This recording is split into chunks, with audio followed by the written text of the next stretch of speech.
Hello viewers, I'm SB and welcome back to Endless Space 2 Awakening, where I have done, as I said I would do. I took a look through our systems, figured out where our new hero was going to fit best, and honestly, there's no place where he's really going to supercharge a system, but he'll do a good enough job with Optimal Operations Expert on Wasat here. I think Wasat.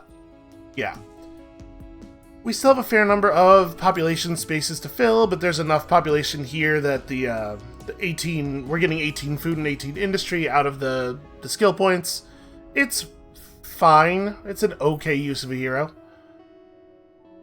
Alright, and then from there, we're very focused on what's happening around Columba right now. Now, I could see, you could be forgiven for thinking, hey SB, aren't we way off course? If we're thinking about an economic victory, if we're thinking about an accumulation of somewhere in the neighborhood of 1 million dust, doesn't your income need to be higher than 100? Yeah, listen, I get where you're coming from. Don't worry, there's going to be a little bit of a ramp up. We're not, like I said last time, we're not going to be setting a new record for winning the game's speed or anything. But, oh, we have a hacking operation slot too. I gotta stop ending the video on turns where I finished a hack. So do we want to just keep installing sleepers on Andromeda? Oh, that's right, we have pirate problems for the moment. Okay, well, we probably just want to continue messing with these pirates for a minute. What I really, really don't need is a big pirate fleet showing up on Wasat while all of our other ships are traveling to Columba. That would be a problem. But yeah, so things are going to get better. Don't worry about it. I just saw the, hey, you have an unassigned hero indicator, and realized that I didn't actually... Yep, I sure didn't. Didn't actually click assign. There we go. Listen, it's an error, but it probably won't be it probably won't have a huge effect. Definitely good to remember to click assign though. Well, I gotta be honest with you. Personal militia sounds pretty good because we are still having some minor influence issues. Remember, some point real soon we're going to turn on the Spoils of War Act, which right now costs 226 influence per turn, but that number's just going to keep rising. And I don't know if there's anything else that Kixal6ox could get that would be terribly crucial. There is a skill up here that gives approval. How's Kochab doing approval-wise? Okay, it's actually extremely unhappy. That said, the small amount of approval from that skill is not going to fix it. So I think let's just go ahead and take the influence, but we gotta deal with the unhappiness problems around our empire. Now that we no longer have a bunch of events artificially boosting our approval levels, some stuff has got to change. You guys do not, in fact, need orders. Nor do you. Okay. Turns out everybody who was asking for orders is just a big idiot. Keep doing the thing I told you to do. How about that? So I'm wondering exactly how long it's going to be before they make the move here. They have a 14-ship fleet and an 8-ship fleet of all tiny little weak ships. Interesting to note that the Hawks are all different designs. They've varied things pretty considerably. So I guess we'll just, we'll hit them how we'll hit them. Can't really... They're doing the same thing I was trying to do, right? You can't really tech against a force that is partially energy weapons and partially energy defenses and partially projectile weapons, and so we're just gonna have to try to overwhelm them with superior numbers, superior values.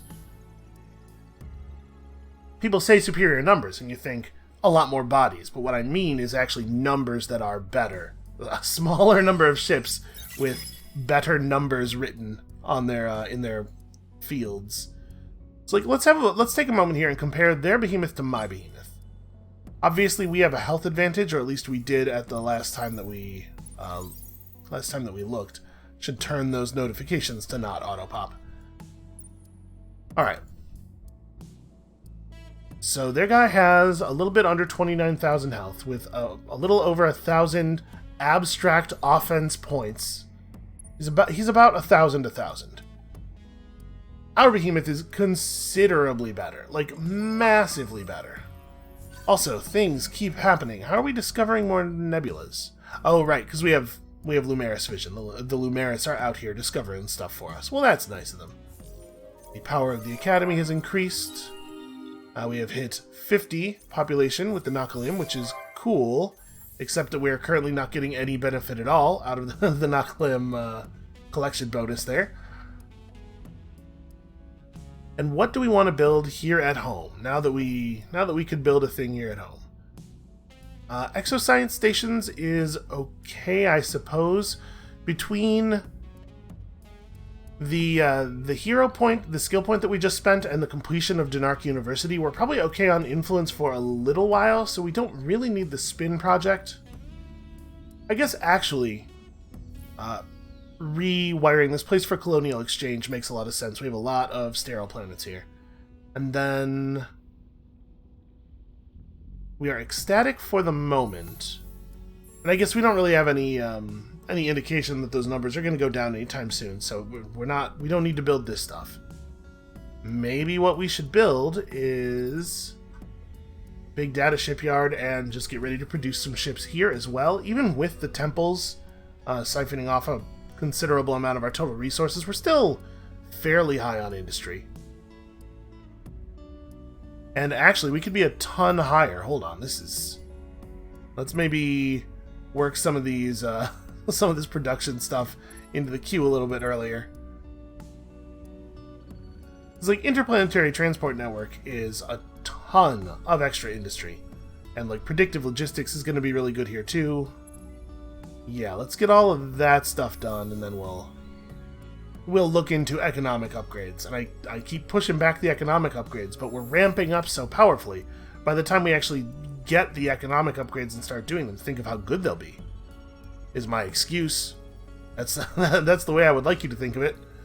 Alright, so we don't necessarily need any more food. We're okay on... we're okay-ish on food here. I think we should grab the gas giant. It's a very high dust planet, which we certainly want. And then we also want to launch these things, and let's figure this out. So we can merge all those ships together into a single fleet. It is extremely slow if we leave these garbage ships in it. If we pull them out, it only gains 1 movement, actually, because our our other ships only have 5 move. So it would take a lot of turns to get over to Columba. Probably that is too slow. What we could do here is go into our small ship designs and see if we can't re-engine them a little bit. Well, I mean, at the very least, we do that, right? How many of these slots are support slots? We could cut one of the defense modules. We probably don't want to cut an attack module on the attacker ships. We could throw another ram scoop in there.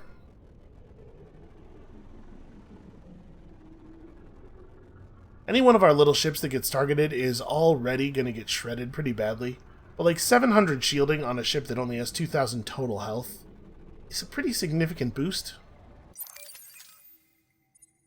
Yeah, I think I'm going to leave it. Okay, and this one already has the ram scoops. Yeah, I think we're just going to get over there not all that quickly.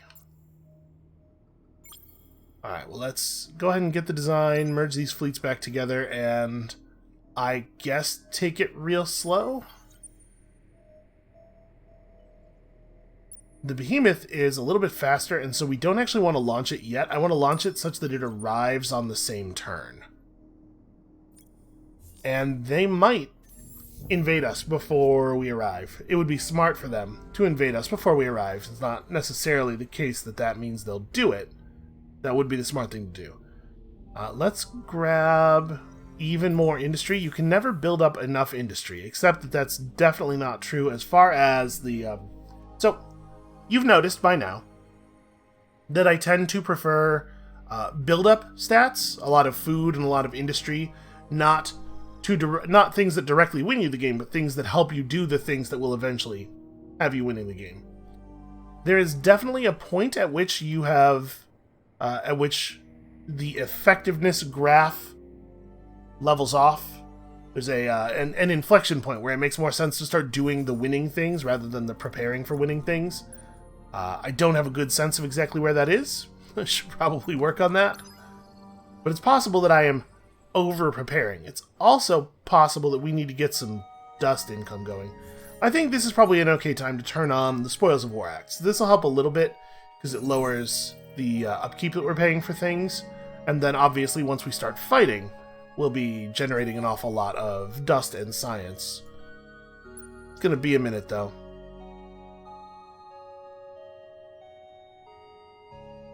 And they'll arrive on the same turn that this commander will get finished here. So we'll be able to reinforce very quickly after the battle ends. I have hope here. I know that they outnumber us pretty badly, but our ships are so much better than theirs. Okay, that event has come to an end. That's a shame. Columba is no longer overjoyed, and the colony on Auriga is now complete. Okay, bad news for the remnants. We are unlikely to be able to purchase enough of that resource to boost them again. Just about to get our next trade company, which is excellent news. And Proto-Orchid is, yeah, we could not afford even one Proto-Orchid from the market at this moment. Listen, we'll get there. The economy will get there. So is Jane the place where we're going to do our first level 3 upgrade? Probably. And that being the case, we don't even have Cerebral Reality here. Yeah, we can do that without changing the math very much. We're definitely going to want to build the intergalactic supermarket in this spot. The economics of this work out really well. Eco-habitats is really good here. We just need to get some of these production buildings finished so that we can really get through this stuff quickly. And then over here, do we need to build another ship? Is that the move? Just like start working on the next commander? Honestly, it might be.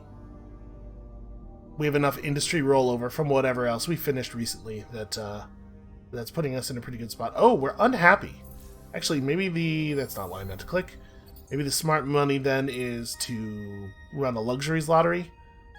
I think the threshold for unhappy is 30%, or the threshold where we'll switch back to content and no longer be losing food is 30%, so the luxuries lottery should get us on the other side of that. And then maybe one of these planets is getting turned into a temple. I know that we had talked about that previously. Here on Kochab, we are merely content. Let's build ourselves some happiness buildings. At some point, we were going to have to start managing this. Here, we probably ought to get a little bit more food, actually. Also, we should have our cerebral reality finished everywhere.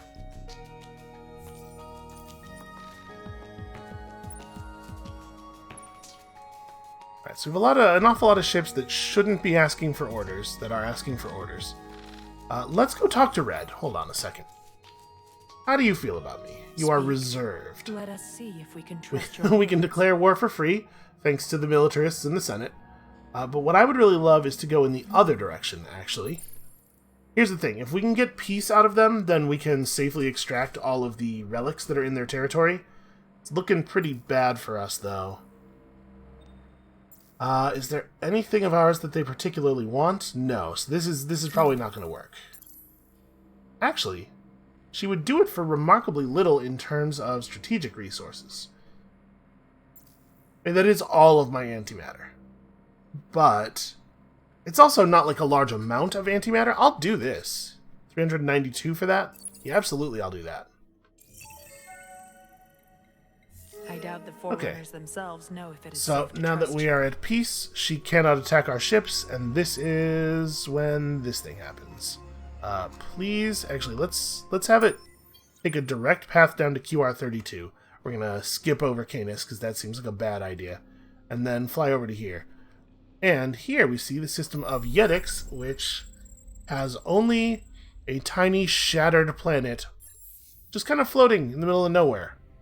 Not orbiting, not a star. I don't remember what the deal is with that. I'm pretty sure it's related to the faction quest of some faction or another, but I have no idea which one. Alright, so in 2 turns we'll wanna launch the behemoth over there. Oh right, Takal, the new system is going to need orders, sure. We may as well... Honestly, we don't need Cerebral Reality immediately. We're gonna need food very badly. Sustainable farms is probably the next step. The Husk of Knowledge is granting us a bunch of science that we are not really benefiting from. Auriga, as a unique planet, and particularly the unique planet it is, grants us a bunch of influence, which is really nice. Each point of population on Auriga is going to be generating that. And then just a ton of money. We'll get a little bit of food going, we'll expand. You know, we'll do the whole standard thing, but the food's got to come first. Fortunately, that stuff is pretty tucked away in a place where it's unlikely to come into contact with any enemies. Oh. Sleepers are being purged from Dill. They figured out what we were doing. That probably means that all of our sleepers are going to get purged. They'll probably, now that they know there are sleepers, they can just keep running the purge thing until there are none left. And they do get a notice when that happens. Oh, we've met Urlov of the Sheridan. Way down here. Okay, so he's off on some other arm of the galaxy. Okay, you are going to probably just take it the slow way out to here. I don't want to try to fly through unfallen space and potentially get attacked again. Alright, we have the resources for a new trading company. We also have a lot of notifications that don't actually mean anything to us. Even cut in half, this is a pretty solid amount of science. But also, we could just get way more industry, and Ying does have hot planets. It's just, like, very, very good. We'll grab arcane knowledge, but we'll grab it later.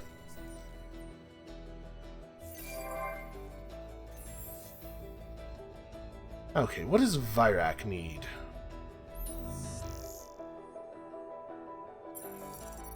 What is Virak's position in the universe? Okay. So it's not a place where a Temple of the Lost is going to give us the ability to pass any systems over to the Academy. It is a place where we could build a trade company HQ, I suppose. But if we were going to build a trade company HQ out here somewhere, you'd want it to be on, like, Xanados. Yeah, I think that's fine. Just put it on, like, the far end of the Empire. And then maybe we'll build the subsidiary on Takal, and that's not, like, a great route, but it'll at least be able to run all the time, and we can also see if once you have multiple trade companies, all of their headquarters will try to run routes to all of their subsidiaries, which, as you can imagine, pretty significantly increases the amount of money you're making, once you're up to 3 of them. Alright, we got our evaporation inhibitors. And the next thing we have queued up is climate engineering. And once we have both of those, we get the relic exploitation site, which is pretty great.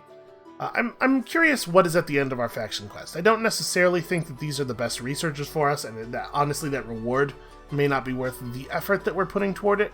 But I do want to see what happens at the end of our faction quest, because sometimes, it's not the case with everybody, but sometimes you end up getting a thing of so much value that it is worth it to rush that. And that's a piece of information that I would like to have for the future, whether or not we want to rush super hard on the faction quest with these guys. Let's see, we have 1 sterile world. I mean, Virak just doesn't really need all that much.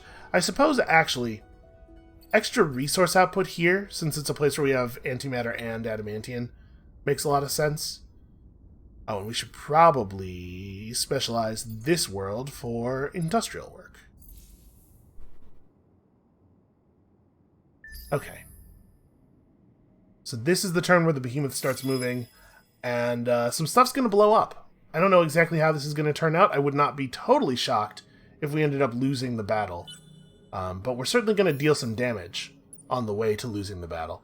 They really do have a lot more stuff in the area than we do. I will say I'm a little surprised they haven't made a move yet. That's the behemoth gets there in 2.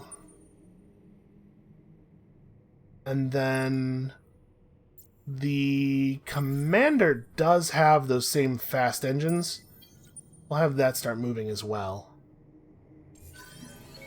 Apparently we can see 50% of the systems. Ah, here it goes. They have begun to attack Colombo. We'll deal with this in a minute. One of our favorite fish in this galactic sea.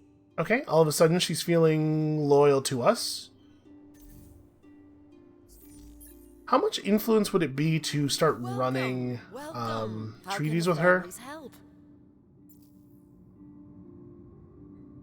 So we could run a trade agreement for 357 to engage it, and then 238. So we could maintain a 238 pretty easily if we cut the Dirty Hands Act. Right now, I'm enjoying, you know, the lowered building costs, but this is costing us. I wish it said on mouse over. I believe this is 1 influence per citizen, and yeah, that makes sense because this is 1 per and this is 2 per, and that totally adds up. So yeah, canceling this would get us another 119. We could just run at the deficit for a little while. Maybe let's hold off. We'll do it once our second trade headquarters is completed. I think that'll be an appropriate moment. We have our headquarters have some good distance from their stuff, and since we're at peace with Red, they shouldn't blockade us, so we should be able to get through. So yeah, for the moment we'll just bank influence a little bit more. All right, over at Ying, I mean, it's probably more warships for the moment. Sadly, our people are going to learn to worship the warship. Alright, just get some basic science going on some of these other worlds, and Vorta is the original Mavros homeworld. I guess we should colonize this. We're running pretty close to out of space, and then like having extra strategic mining in place makes sense once we can actually mine this stuff. I guess it's not really a priority at the moment. Hey, we could get even more population space. But yeah, you can see now our systems are starting to build things very quickly. We're starting to fill population very quickly. We have gained a lot of ability to do things. Now it's just a matter of actually doing the things. Alright, so they're coming at us with a pretty superior force. They have a massive amount of manpower in reserve, but their logistics technology is not very good, so they can only jam 600 manpower worth of troops into any particular battle. On top of that, you can see here, they've left a lot of their manpower in infantry, which means that our armor is going to be very, very effective against them. And in fact, can we quickly do an armor upgrade? No, we can't. We need more titanium and also more dust. How much would it be to buy that titanium? Oh, we can't. There's not enough on the market. Well, we are bringing in 4 per turn, so we'll be able to do that soon. Unfortunately, soon doesn't help us right now, obviously. Alright, so we have access to a couple of different ground plans. We can draft, which turns 1 point of population into a bunch of extra manpower, and increases our max manpower deployment limit all the way up to 1125, which obviously doesn't help us because we don't have that much in the first place. But turning population into extra manpower, I think, is a pretty sensible move, especially considering that the system has high population and a decent amount of food output once it's, you know, not being invaded. We can just play solid defense, which gives us a health bonus to our troops and makes our stuff less likely to get blown up. Or we could go for a tactical surrender. This just gives up immediately, the enemy takes the planet, but it makes it easier to retake it as long as you get over there and do so soon. I think what we're going to try to do is hold out until the other ships arrive, because it's going to happen pretty shortly here, right? So our troops are way better than their troops. They have a lot, but they can't actually apply them in all of the things. That's a shame. Our shipyards got blown up in the fighting. So sometimes units of population will die during combat, sometimes improvements will get destroyed. They chose Blitz, which I think is a reasonable move, especially if they are afraid of my ships. Well, you know what? I shouldn't have launched these yet. Right, because when you're testing distance, it shows this turn as 1 and next turn as 2. Well, we're going to arrive a little bit staggered, which is not ideal. I'm not really sure what I was planning on doing with you. I think I didn't have a good sense of what to do, so I just kind of sent him over here. You guys are fine, you guys are fine. Oh, actually, that is a Hisho ship right there.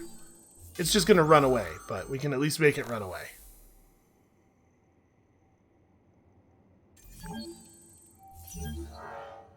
Yeah, actually, sorry, it can't run away. It doesn't have any place to run. All of the nodes adjacent are owned by me. So their scout ship crashes and burns in a way that gives me a bunch of resources, which I really appreciate. And I guess let's just hit end turn here. I wish I could tell the behemoth to apply the brakes. Hey, could you just, like, hang out in space for a moment? So right at the beginning of the turn here, we're going to get the battle notification again. Oh, we did this thing. So all of our remnant are now producing some extra science for a little while. We have laid in some hacks here. Let's sabotage their stuff.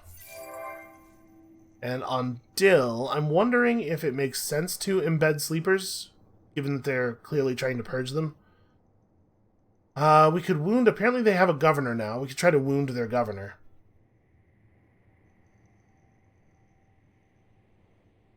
Jam commands does not affect their ability to attack us.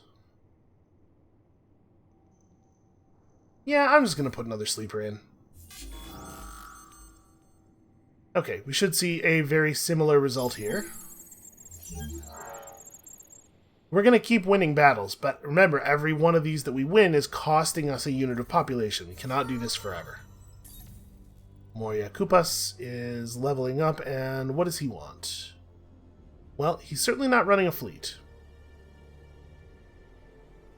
Yeah, I guess we're in a place now where we don't have a ton of really useful skills. So the flat science boost is okay. How are we on approval over here? Wasn't it, like, pretty good a minute ago? How did it drop by so much? Well, that being the case, I think we are inclined to grab this. Get every little bit of help we can get. And we might have to make those a higher priority.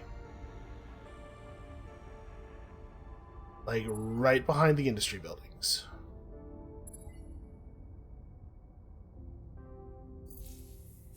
The industry buildings are still very important, though. Right here on Columba, I think I'm going to build myself some food structures. Obviously, we have no food during the invasion, but I want to be able to rebuild the population quickly after we defeat the invasion, which we are totally going to do, I've decided. Alright, where else do we need stuff? Ying has produced another commander, and I think I am inclined to just build another one. We'll just flood them with ships. Oh, down here on Esh. Oh, we should colonize this world. Yeah, they have good resource deposits. That seems important. Also, please build me a cerebral reality.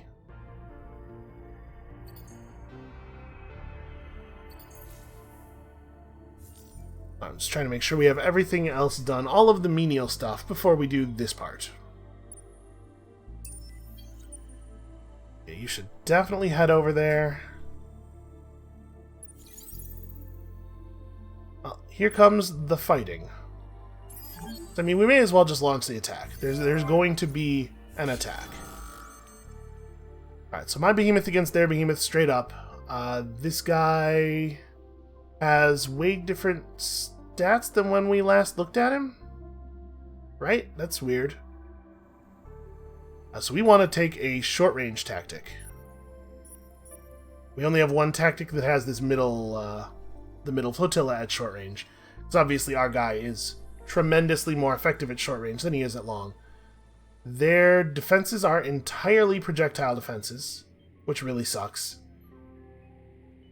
Yeah, it feels like they retrofitted while they were orbiting our system, which they should not be able to do.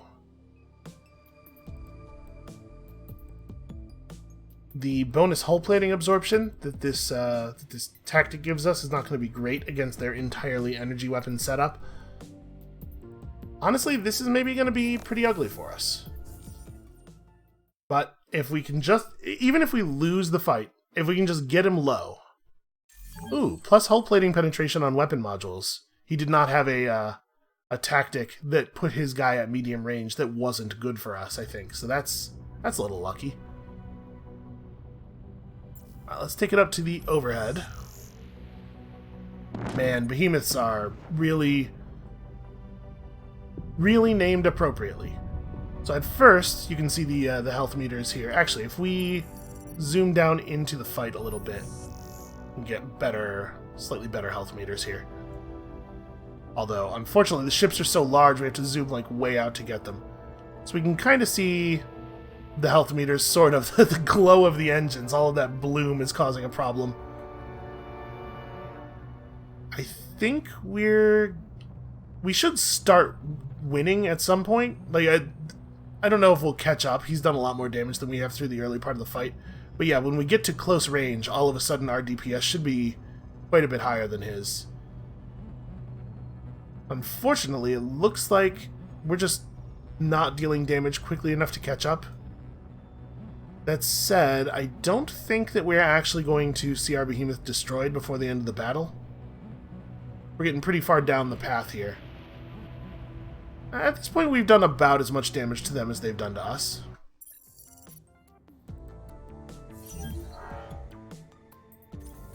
Yeah, that was a pretty non-ideal turn of events for us.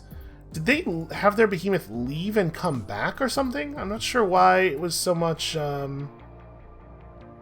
Why it all of a sudden was so different than when we had clicked on it last. Or maybe I was looking at some other ship in the fleet.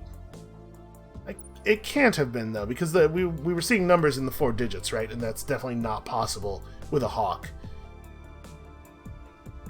Well, I'm going to go ahead and... we have... Right, we have hacks to assign.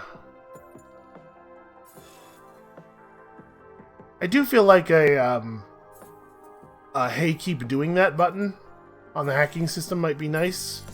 Because you find a lot of circumstances like this where it's just you're sending hacks to the same system over and over again.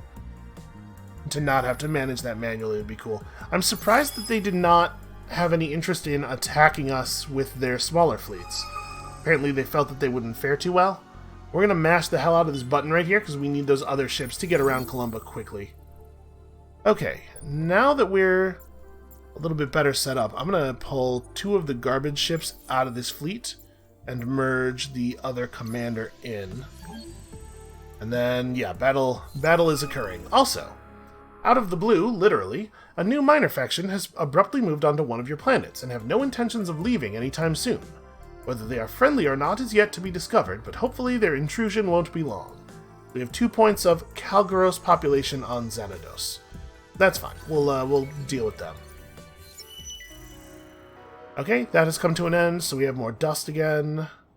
We have people starving on Wasat. Hold on, take me to Wasat. Here's your problem. The population of Wasat is having some issues. Well, we could feed them Transvine to just make them happier for a while, or we could violently suppress the rebellion at the cost of 10 manpower, but this is going to have other negative effects. I think let's just give them what they want. And now all of a sudden we're positive on food, we'll get that point of population back, and then we need to address our unhappiness issue in a pretty serious way. Down on Tikal, we have our basic food up. We are producing population quickly enough that it probably makes sense to colonize another world. And then once we have a second world colonized, all of a sudden, like, Xeno-industrial infrastructure starts to be, like, okay. It's not great, but it's fine. You guys definitely don't really want to do anything. Awful lot of Sophon ships headed in this direction, but they are all scouts. It's not like he's massing an army. I just have no idea what he is doing. Well, okay. Not a big concern, I suppose. Alright, let's deal with this. First of all, we're probably just going to go ahead and draft again. We are embarrassing their troops. They still have an awful lot of reserves left, though. And then this thing is happening. Okay, so they attacked us with one of their... This is the move I expected them to make at the end of last turn. So it's merged our... Whenever you have, like, loose ships sitting around, they attacked. It attacks whatever the most powerful enemy fleet is at the location. In our case, that's the fleet that is just our behemoth. And then it merges in command points worth of ships that are just floating around until you get close to your command point limit. So this is not great for us in the sense that this behemoth is probably going to get destroyed pretty quickly. I think we want to take... We want a tactic that puts the behemoth at close range. So we're just going to do everything at close range here. Oh man, that really sucks for us though. Maybe we try power to shields instead, because this lets our commander be at long range, take maximum advantage of those missiles. It's not good either way. The behemoth is at medium range, which really sucks. We need to fiddle with our combat tactics. We have some other tactics cards. We could change these up. It's too late to do it for this battle, but we can do that. So you can see when you have a lot of ships and you have enough command points, you can start to access multiple flotillas. They have enough flotillas here that they're going to have, or enough command points for the ships rather, that they're going to have all 3 of their flotillas full, which is bad news for us. I think I'm going to play power to shields. A lot is going to rely on how they choose to stack their stuff here. They also played power to shields, which is, I think, maybe not the right call for them. I mean, I know they did have some missile ships, but... Alright, give me the overhead camera. So this has got to go pretty poorly for us, I think. We will probably kill some stuff. Oh yeah, you can see a single volley of missiles sufficient to delete an enemy small ship. The difference between mediums and smalls is really, really large. The behemoth does not have quite the weapons focus, and it's fighting at a pretty non-optimal range. And this is the part where it gets bad.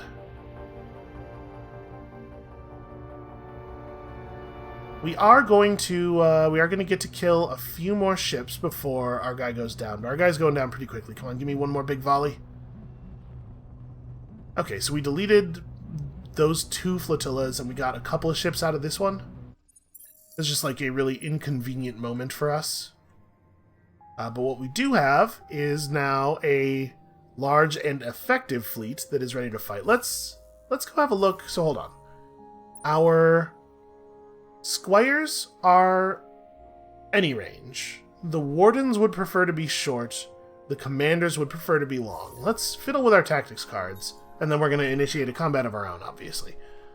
So we would love something that gives us the option of going both long and short. Science from scrap is not bad for us, especially since we really want tactics that give us science. So maybe we put this in over turtle, which is just a tactic that we're not going to get a lot of use out of. We can unlock more slots so that we have a more versatile battle strategy by going up the military quadrant of the tech tree, the tech wheel. Do we want to make any other moves while we're here? Plasma distortion might be good for us. So a nice versatile one. Maybe put that in over power to shields. You can change your tactics for free every 10 turns, or you can pay a bunch of influence to do it more frequently than that. And with that, let's launch an attack.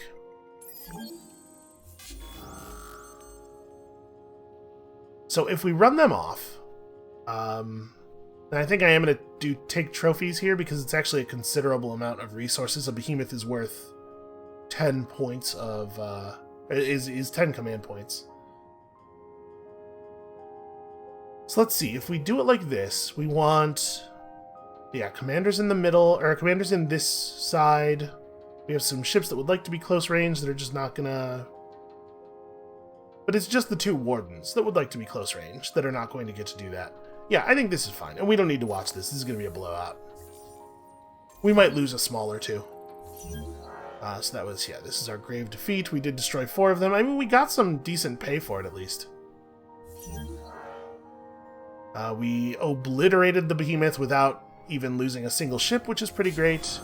And then they counterattacked in a way that I don't think is smart at all.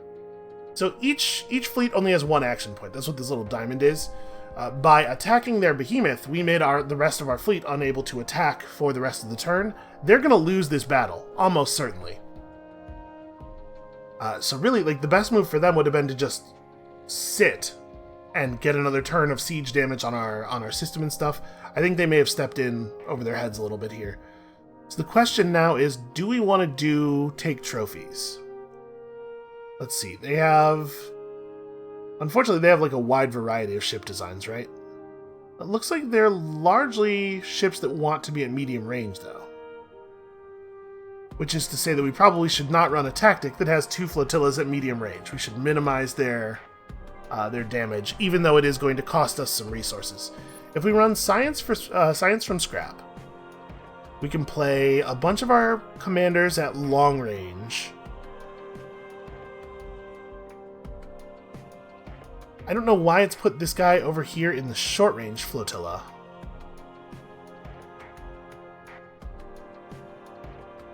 Like, wardens in each of the shorts I agree with. But I think we want this guy out here. So there is a morale effect that comes from having more flotillas than the enemy.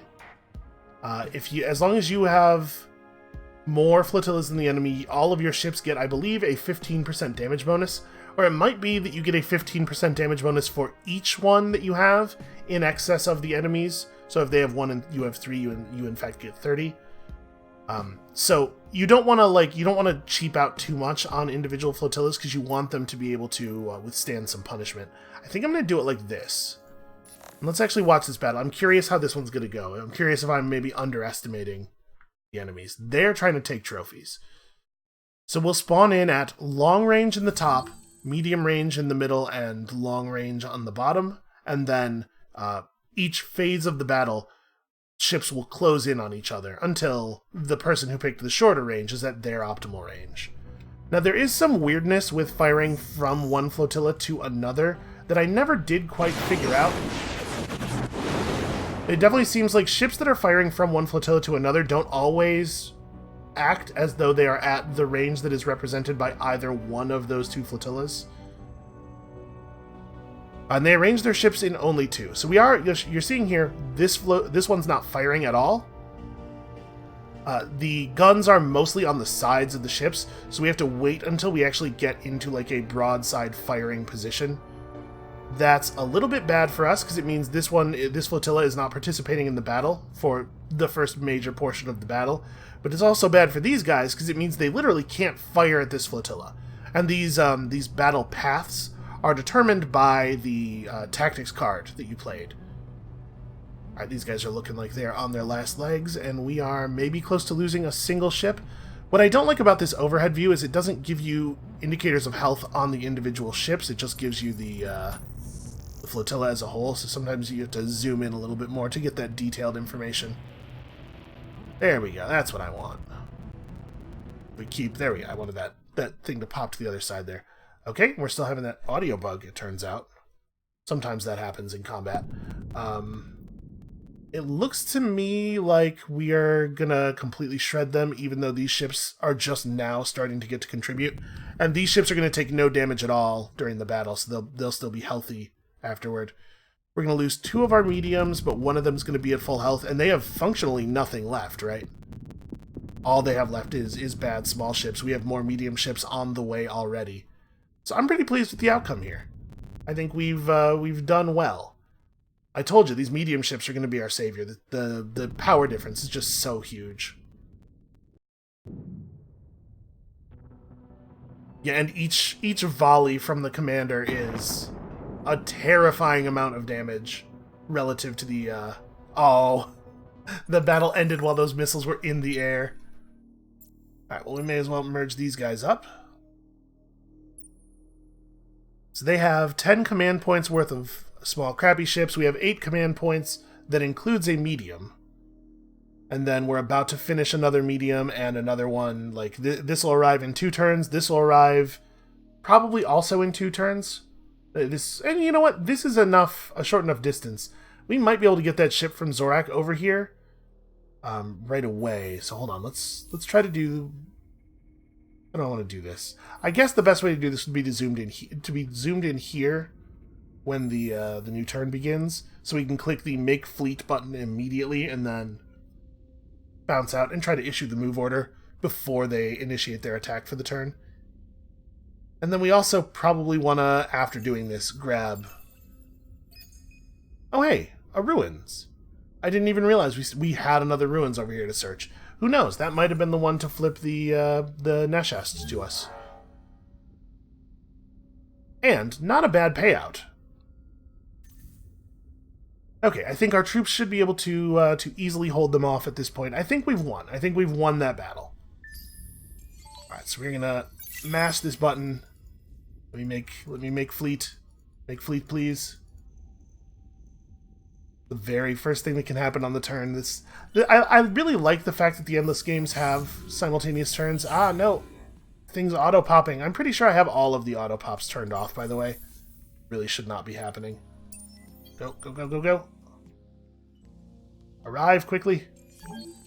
Oh, they started the battle the instant before it would have gotten there. I will still win. Okay, do not auto-pop stuff. So we have a blockade on... Oh, yeah. Yeah, we knew that was going to happen.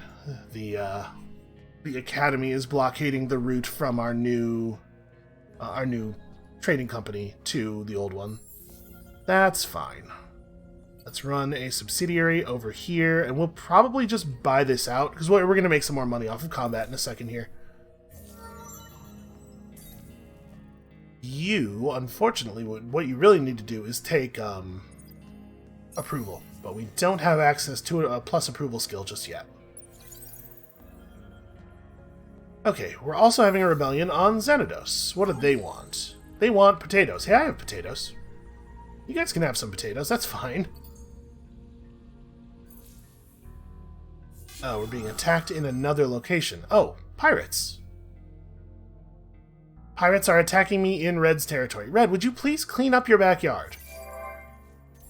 This is a problem you have sometimes with the AI.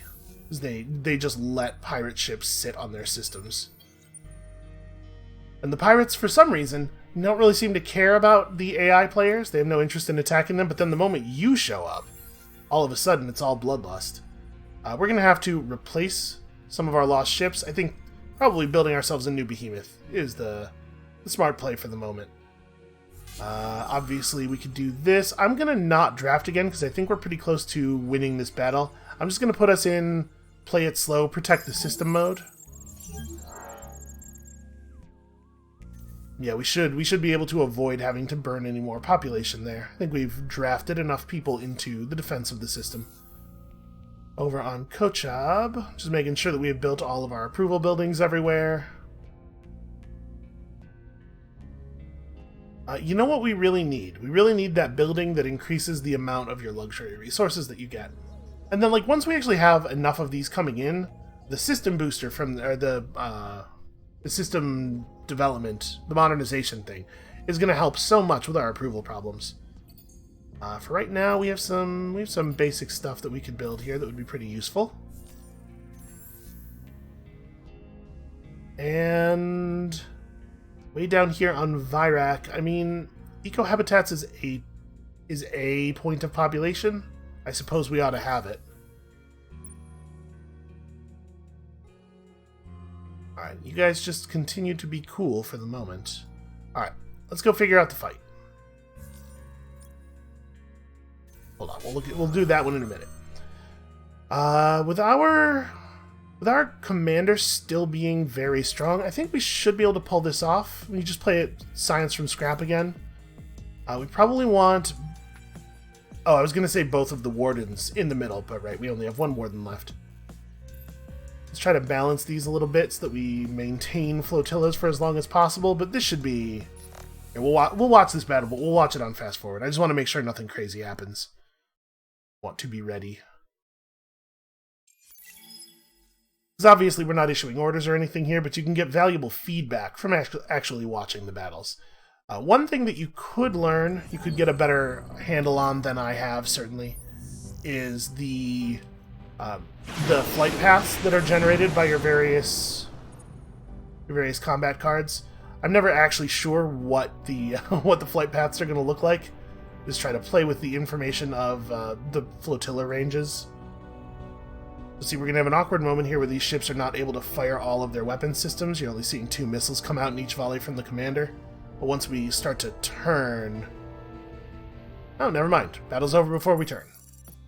Alright, you guys have screwed up. And then they flew another hawk in here, and it got obliterated. You know what? I would rather have the extra science. Let's do this as science from scrap. Okay, so the ground battle is still happening. All the troops that they actually got down to the surface that participated in the last battle are still down there fighting. But now that they're cut off from any reinforcements, obviously they're going to have a pretty rough time of it. And then on top of that, all the manpower in our defensive fleet is now able to join the battle. So if the planetary garrison had been terribly depleted, we have their back. Also, we destroyed enough ships that we've created a system relic. That's cool. Let's check out what exactly is in the remains of that encounter. We'll probably be able to salvage some of the resources they used to build their ships or something. Alright, I'm feeling pretty good. You can see there's a massive drain on our Empire manpower now because we now get to refill Columba's garrison. That comes out of the Empire pool now that it's no longer blockaded. They totally could have, even with just the ships they had, they totally could have gotten Columba away from us, but we likely would have taken it back. They weren't using good enough technology. They had a lot of bodies, but small ships are really, really not the thing you want to be going to war with. Alright, how do we want to deal with this? I don't have enough health to retreat, so I guess I'm dead, actually. It doesn't matter how I want to deal with this. Our scout ships have only, like, the most rudimentary combat systems. So, I mean, you may as well fight. You prefer to fight at short range? Yeah, if you have less than 60% of your HP, you are destroyed immediately upon attempting to retreat, so... There was a non-zero chance our ship could have taken out one of them and maybe gotten us some science, right? Right, we've earned a lot of science and dust over the last couple of turns here from doing combat. That's probably a pretty good way to supercharge your early science game to really take advantage of your big head start. Just try hard to get the militarists elected right away and then ride the constant combat train. And that might be what we try next turn. Now that we have some information, we're definitely going to try with these guys again and see if we can make this happen a little bit quicker and smoother. Dill is still getting purged. Okay, well, I mean, by adding additional sleepers, we are at least increasing the amount of time they're going to have to run the purge operation, which does have some pretty serious consequences.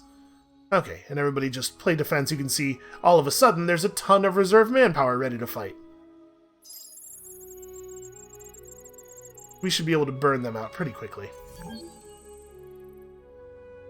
And we have additional ships still coming in. Looks like they think they're going to be able to reinforce on the ground, but hard to imagine. We now have the 3 mediums again. What did we find? We found 30 Hyperium amongst the ruined ships. I mean, that's fine. Hostile traces, as always. And now we can start rebuilding a little bit. So let's get those shipyards back up. Ooh, we have enough resources for a level 3 modernization. Where do we want to do that? What is the level 2 system with the worst approval? Ying is actually quite unhappy, and we don't really have a ton of good moves for fixing it, I don't think. So yeah, this makes a lot of sense here. We have enough population that +2 approval per citizen is going to fix like all of our problems right away. And then also, influence. Influence is always good. Of course, we could turn one of Ying's worlds into a temple. I think we were talking about doing that with Ying too, right? And solving it that way, just moving all of the Nakalim into the temple. We could. And then we could do this modernization somewhere else that needs it. Where else do we need it? Tikal's pretty unhappy, but also low enough population that it wouldn't really benefit from the thing. What's going on in Wasat? Could we temple up one of these? Oh yeah, these worlds are rife for becoming temples to the lost. Let's... Oh, here is okay. And we have exactly 3 Nakalim. Let's temple up a little bit. And we'll just preemptively transfer all of the Nakalim to this planet. Actually, we should figure out what is the... Okay, everybody, we should have Wasat 1 full. These guys prefer to be on hot worlds, actually. Nazir Misala want to be on fertile worlds, which is unfortunate for them, really. Okay, so when that turns, it's going to gain us 30 approval. No, sorry, I don't know why I was thinking it was 10. This is going to gain us 6 approval. So we need to probably not overfill this planet so much. If we spread people out a little bit, they're happier. It still doesn't really solve the problem. So we could do the thing here instead. In Ying, like, if we did do this, we could get 10 Nakalim in here, or 5 Nakalim in here, gaining 10 approval. No, I think we want to do the modernization here. It has been brought to your attention that life for the average Nearest in your empire is somewhat of a challenge. From exclusionary vending machines to inadequate restroom facilities, your 8-limbed citizens face daily humiliations. Is it time for a more inclusive society where every new Nearest citizen feels welcome from their first day? Yeah, if you're given a choice between something and ghettoize, you should probably always choose the other thing. In less than 25 turns, level up 2 systems. Very easy, and then all the Nearest will be happy and they will work harder. Or pick up a new planet for them and move them all into the Nearest ghetto. Nah, that's okay. We'll accessibilize. Nearest citizens will only feel like fully integrated members of your society when their needs are recognized and met. Yeah, weird. Weird how that happens. Okay, down here, we do need to colonize more. Ooh, binary moons. We do have technology to do stuff with moons. Let's take over the thing with the moons. Actually, let's just grab them both. Because we're going to need them. That's not going to give us a ton of extra population space. And then here, we have plenty of time to grow. We still don't need the mining tech yet.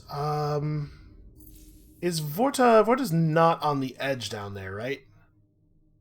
I guess if the Riftborn decided they wanted to attack us, it could be on the edge. Sure, let's build some basic defenses here. Manpower capacity and deployment limit. Yeah, we'll build up all this stuff. Let's just be ready just in case. Not that I expect them to turn on us, but they could. So I flew you over here so that we can explore this thing without me having to spend system resources on it. It's not an amazing use of you, but very little else for the scout to do. Oh, that actually is very interesting. Okay, well, and it's twice as good of a deposit as the one we already have, as the ones we already have. So that I am actually very pleased to see.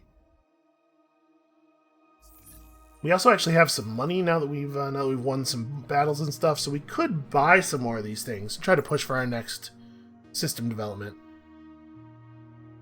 We're getting 6.1 of them per turn now. How much do we actually have left over after putting in the thing? 11. So maybe that's the smart move. What would 14 of these be? 6.4k. We can make it to that, right? We could sell some Eden incense or something. Yeah. Let's do that and get a second one of those upgrades going. So we can actually afford to sell quite a bit of Eden incense, I guess. But we're better off selling the stuff we're not actively using, right? Ooh, hey, that's a pretty good price. So what exactly are we talking? 64.20? Because this is not actually even 64.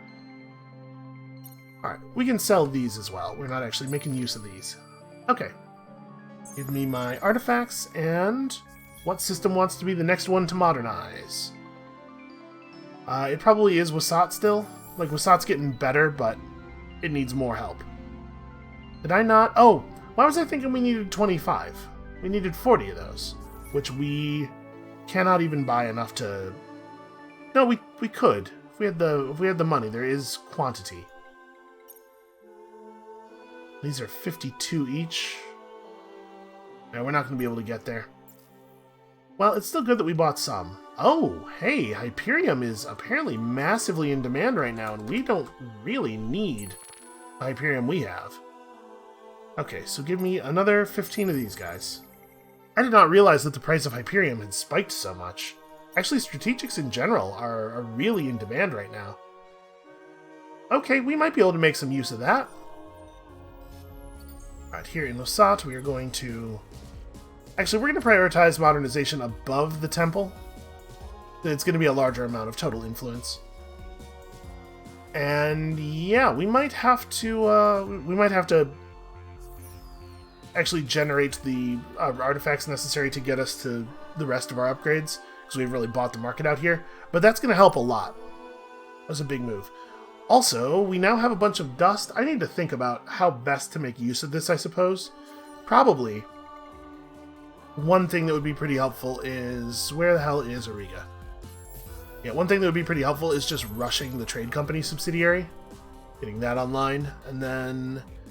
Xenotourism's a little awkward here because we don't have any luxuries. How's the capital going? The capital is reasonably... Man, the capital is really just like up and down constantly. I was going to see if we could rush some of the approval buildings here, but it looks like we're going to be okay. Build ourselves an analytical engine, and then obviously we need to upgrade the capital's system development level to make sure that we're getting the most out of our supermarket and stuff. We'll get there eventually. This is probably the place where we do it next, just so that we're sure we're getting the most out of all of the buildings that we've built here that care about system level. We still have 4K left. We're going to get a little bit more when these hawks arrive and we destroy them. I don't even know why they're sending in like little bits and pieces of armies. I guess in their defense, they no longer probably have vision of what's going on in the sky above Columba. They're probably not actually in contact with their ground troops. So maybe they're hoping that I left? I mean, no, they're definitely screwed though. That feels pretty good. It feels good to have run them off. I think with that, that is where we are going to call it for today. Thank you all so much for watching. Come back next time on Monday, that's the intent, to see if we maybe push this war a little bit further. I mean, Dill looks like a pretty valuable system to me. And we'll see you then.